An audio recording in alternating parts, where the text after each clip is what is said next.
by the metamorphosis. Is this haunted room actually stretching? Or is it your imagination? And consider this dismaying observation. This chamber has no windows and no doors. The Haunted Mansion contains 999 ghosts, but none of them are real.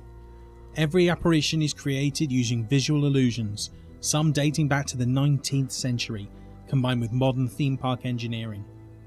So further to my video a couple of months ago on forced perspective in Disney parks, I really wanted to have a look at one of the best examples of that within any of their parks, and that's the Haunted Mansion.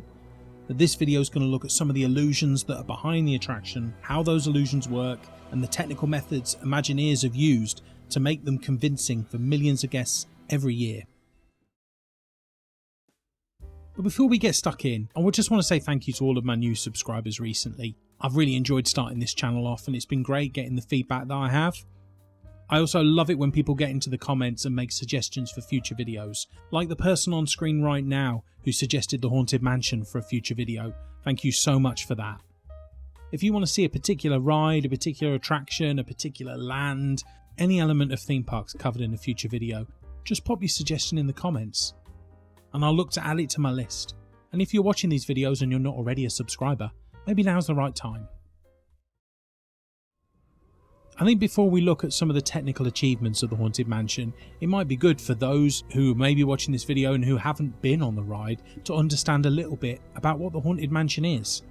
So it's a slow-moving dark ride located at several Disney parks worldwide, including Disneyland in California, Magic Kingdom in Florida, and at Tokyo Disneyland.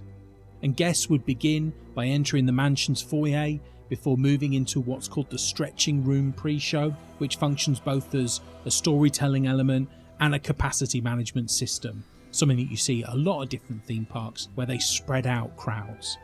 From there you would board a doom buggy, which is part of a continuously moving Omnimover system.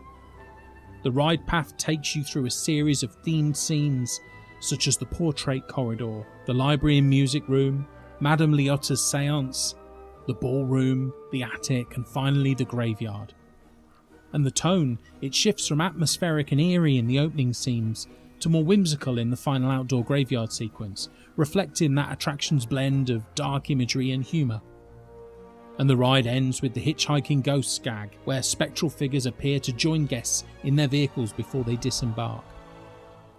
It's such an impressive ride that's been around at Disneyland for about 50 years now, and I think it's still just as effective today as it was back then.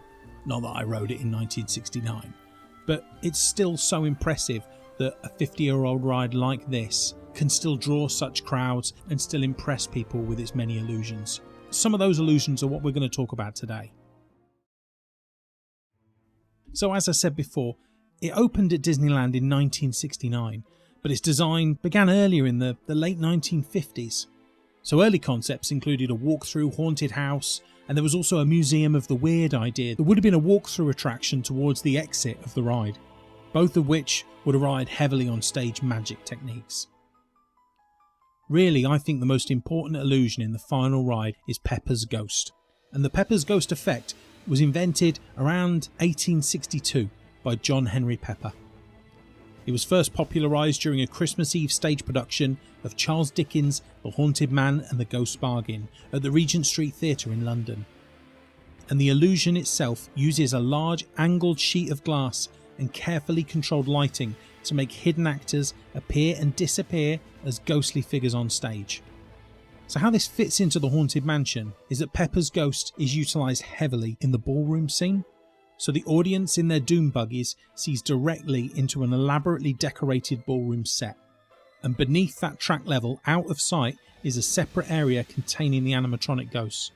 These figures are fully three-dimensional, painted in desaturated tones and lit from below with bright tungsten and fluorescent fixtures. The light on the hidden fixtures reflects off the angled glass, making their images appear to float within the visible ballroom. And by dimming the lights on the ghosts and raising the lights in the visible room, the effect can be faded in or out. and the glass panels in the ballroom are so large that they had to be installed before the roof was even completed.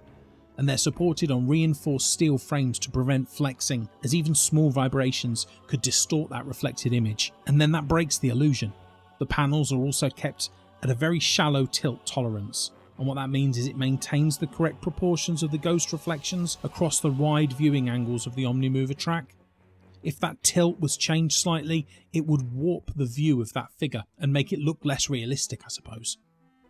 There are other really good examples of Peppa's ghost in other Disney attractions, such as on the Tower of Terror, but I think this version of Peppa's ghost might be the most iconic. But despite this, there are many other key illusions that are weaved into the story at the Haunted Mansion. One of them is the stretching room portraits. In Disneyland, the floor itself lowers approximately 10 feet via a large hydraulic system, revealing more and more of the elongated portraits on the walls. The portraits are designed with distorted proportions so that as more of them become visible, the change appears natural rather than obviously stretched. The lighting design is crucial. The room is lit from above with indirect diffuse lighting to prevent shadows that might reveal the walls are stationary while the floor itself is moving. In Walt Disney World, however, the ceiling rises instead.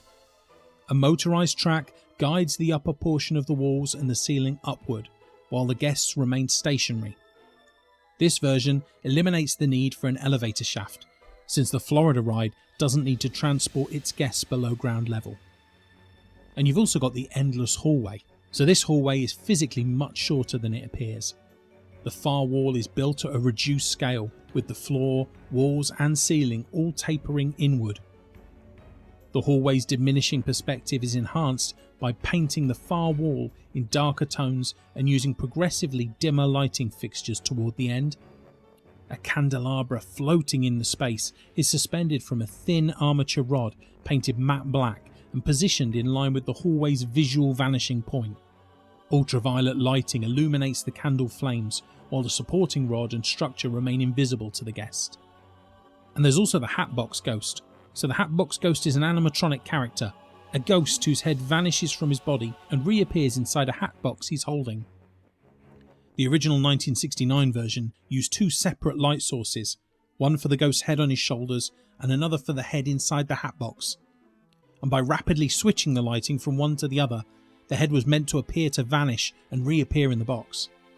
The effect didn't work properly due to the ambient light spill, and it made the vanishing head faintly visible, and the Hatbox Ghost was removed shortly after the ride opened. But in 2015, a new version of the Hatbox Ghost was installed using digital projection mapped onto the physical head models, allowing the transition to appear seamless, and the projection equipment is hidden within the set pieces, with ventilation systems in place to prevent overheating inside that enclosed space. Even the exterior of the mansion is tricking its guests. It's using forced perspective, as we've discussed before, to make smaller objects feel larger than they are. The upper windows are slightly smaller than the lower ones, and the roofline angles subtly upward to make the building appear taller. Inside the building, mirrors are used in several scenes to extend visible space. In some corridors, mirrors are placed at a 45-degree angle to reflect set pieces. As we discussed before, that endless hallway appears to turn a corner or disappear into the distance. Scrim fabric is also used, and this is a loose, woven material used in theatre, and it creates the effects of walls or curtains that can vanish. Lit from the front it appears solid, yet lit from behind it becomes transparent, revealing hidden figures or set pieces. Directional audio also adds to the illusion of space. High frequency sounds like whispers or creaks are played through small speakers mounted in precise positions. This can make guests perceive noises as coming from specific points in the room, even if no visual element is actually present. The Doom Buggy itself is actually part of the illusion. This Omnimover ride system is designed to control the sight lines that you see. So each Doom Buggy is mounted on a rotating base, and it allows Imagineers to dictate exactly what each guest sees at any moment. And this is critical for Peppa's ghost, the perspective illusions, and projection mapping, where viewing angles are essential. Vehicle movement is synchronized with show lighting and effect triggers. So for example, Madame Leota's seance table rotates and levitates in sync with the approach of each Doom Buggy, ensuring the floating props are in motion at the right moment in the guest's view. And then just before you leave, those hitchhiking ghosts jump on for a ride. This was originally done using a two-way mirror effect. Guests looked into a large pane of glass angled to reflect their doom buggy, and behind that mirror, brightly lit ghost figures were placed so that their reflections aligned with the guests. And the effect worked because the brighter lighting on the ghosts overpowered the reflection of the guests, creating the appearance of the ghost sitting beside them. But in the modern version, the glass is still there, but cameras and sensors track the location of each doom buggy. Computer-generated ghost animations are then composited into the mirror image in real time, allowing more complex and varied interactions. And just as a last interesting fact, one unusual real-world issue faced by the Haunted Mansion is the scattering of human ashes. Over the years, park staff have reported multiple incidents of guests attempting to scatter cremated remains inside the attraction, often in the ballroom or on the ride vehicles themselves. So if you've ever been on the Haunted Mansion and it's stopped for an extended period of time, maybe that's why. We have been unavoidably detained by Frankie's spirits. Kindly remain seated in your doom buggy, please. We will continue our tour momentarily. Disney's custodial team uses specialised vacuum cleaners to remove the material, and the ride is temporarily shut down when this occurs. The practice is prohibited and is treated as a health and safety violation, and from what I've heard you can be ejected from the park if you're caught, but it's become an ongoing operational challenge for the attraction, and seemingly an increasingly popular choice for scattering of ashes. Next time you hear that there are 999 souls present in this ride, it could actually be considerably more.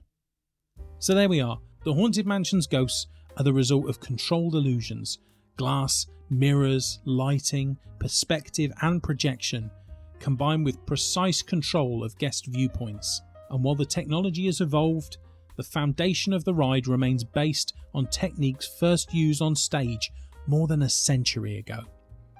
Thanks so much for joining me today, and I really hope you've enjoyed this video. I'm loving diving into the technical aspects of attractions and parks more and more.